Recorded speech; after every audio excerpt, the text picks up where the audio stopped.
What I'm going to show you now that we kind of have talked about what a mutex is, what a recursive mutex is, we talked about the ReentrantLock structure and functionality, talked about its key methods, I'm going to show you an example of how to actually use it. And I'm not just going to show you how to use it in the abstract, I'm going to show you how it's used to implement one of the interesting classes in the Java util concurrent package. So this particular class is called ArrayBlockingQueue. So an ArrayBlockingQueue is something defined in the Java class library in the Java util concurrent package, and it basically implements a blocking bounded FIFO queue. So each of those words is important.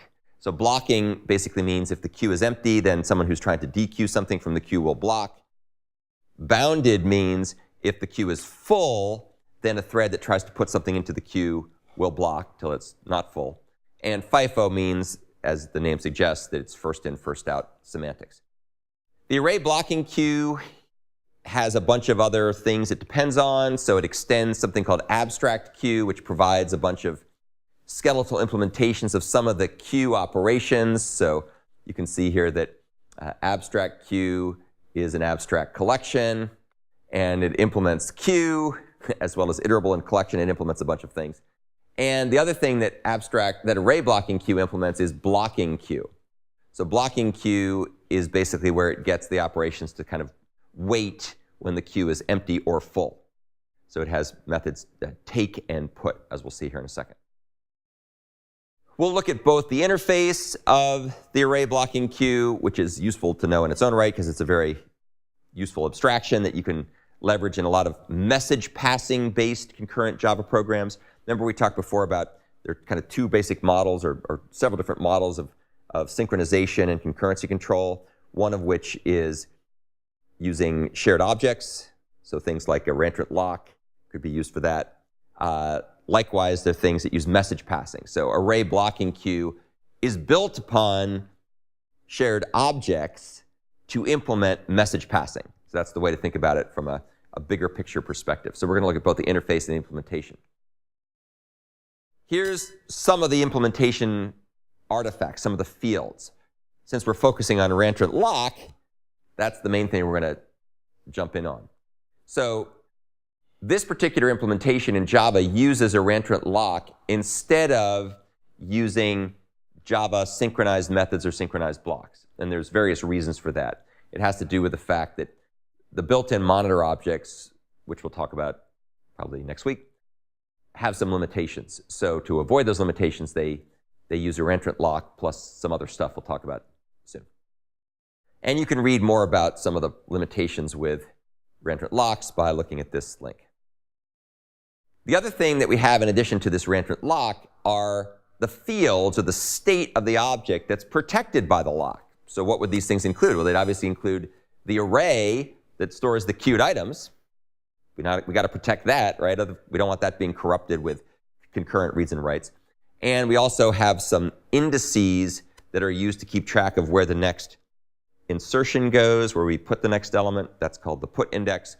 And also the next place we take the item. So that's the take index. So putting and getting, those are implemented by indices into this array.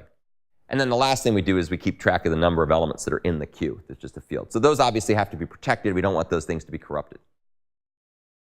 These fields don't need to be defined as volatile because the ReentrantLock, this guy over here, is going to handle all of the atomic properties, atomicity, visibility, and ordering.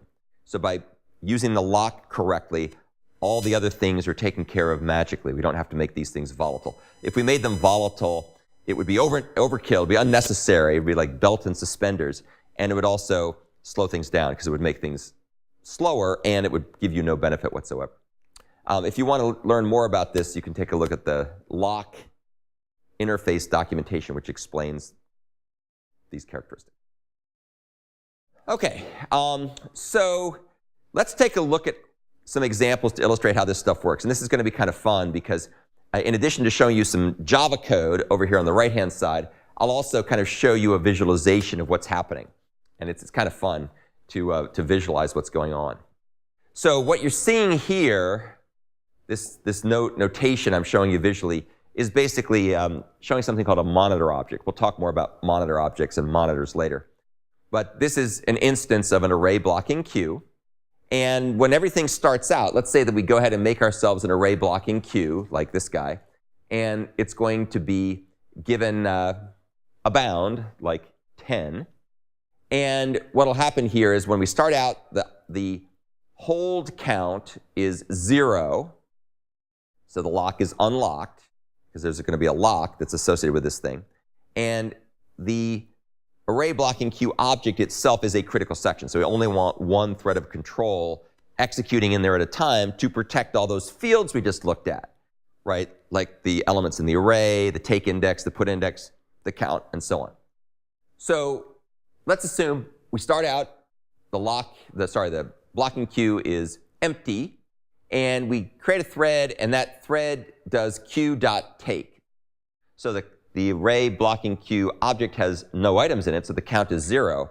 And so what's going to happen here is the call to take will get into the critical section, because there's nobody else who's waiting there at this point, right? So the lock is unlocked, and so it'll enter the critical section. Here's what it's going to look like inside of take. So this was the call to take. This is the implementation of take. So what we're going to do is we're going to go ahead and call lock interruptibly. We do this because if we have to wait for the lock, let's say for sake of argument the lock was already held, so we have to wait. We're one of a number of waiting threads trying to get in that critical section. If for some reason we get canceled or interrupted, we want this call to return and throw an exception. We don't want to just keep blocking. That's what would have happened if we'd used a built-in monitor object. It would have just blocked, which could make things much less responsive than we'd like. So calling lock interruptibly increments the hold count by 1. The thread's inside the critical section. It's running. Let's say, for sake of argument, that another thread comes along and it calls take. So this guy's currently in here. He's doing something inside the critical section. I'm not going to show you much of the details of what goes on in take yet. When we get to the discussion about condition objects, I will show you what's really going on in here, because we need to understand a few more Java synchronizing mechanisms to make sense of this. But right now we're just talking about locking. So this thread T1 holds the lock. At this point, the lock hold count is 1, and the owner of the lock, the holder, is T1. T2 comes along and calls take. Well, what's going to happen at that point? At that point, the call to take from thread T2 will block, so it will stop and not be able to proceed until T1 is finished whatever it needs to do. And let's say, for sake of argument, skipping over all the actually interesting part for the sake of this discussion, let's say take is able to get something somehow magically. And when it's got its item, the last thing it's going to do is, now we're back to T1 again. This thread T1 is going to unlock the lock, and that'll then drive the hold count back to 0, from 1 to 0. So you can see the hold count is now 0. And we use a try finally block. We've talked about this before. I'm leaving out all the good stuff inside the ... here. Don't worry about that right now. We're just focusing on ReentrantLock. So the finally block means no matter what happens, even if an exception is thrown, that lock gets released. Very important. At that point, we're done. We can exit the critical section. And thread T2, assuming it was the only other thread at the moment, could come along, and it would come in there and increment the hold count from 0 to 1. And then it could do its thing. OK. Any questions about those particular steps? The stuff I omitted, which is all the interesting part, is the part that's the condition object, and that's what's actually used to wait when the queue is empty or full. In this particular case, we're waiting when the queue is empty. So what this is saying is, while the queue is empty, wait for the queue to be not empty. And to understand this in its glorious detail, we'll have to understand more things that are going on with our little diagram, and I'll talk about that when we get to Java condition objects, in which we might actually get to today. So the basic point there is we need more than a ReentrantLock to do the array blocking queue semantics, especially the blocking part of the array blocking queue, to do that efficiently. And I'll show you more about that when we get there. And I'll also talk about this later as well. The combination of the ReentrantLock and the condition object implement something called the guarded suspension pattern. And the whole kit and caboodle, this whole thing here, implements something called the monitor object pattern. So we'll talk about monitor object, we'll talk about guarded suspension later, but in a nutshell, the idea of guarded suspension is you can't proceed, your thread can't make forward progress until some condition is true. Or actually, while some condition is true, you wait, as you can see here, and so you can't continue until this loop has, you've broken out of the loop till you get the condition to be what you want. Okay, so that was the end of a quick overview of ReentrantLock. Hopefully that gives you some insights as far as how it's used. It's always used in a very stylized way. I'll talk about this in a second, but they're always fully bracketed. You should always, always, always get in the habit of using try finally blocks to make sure that you release the lock on the way out, even if an exception occurs or a return occurs in an unpredictable way.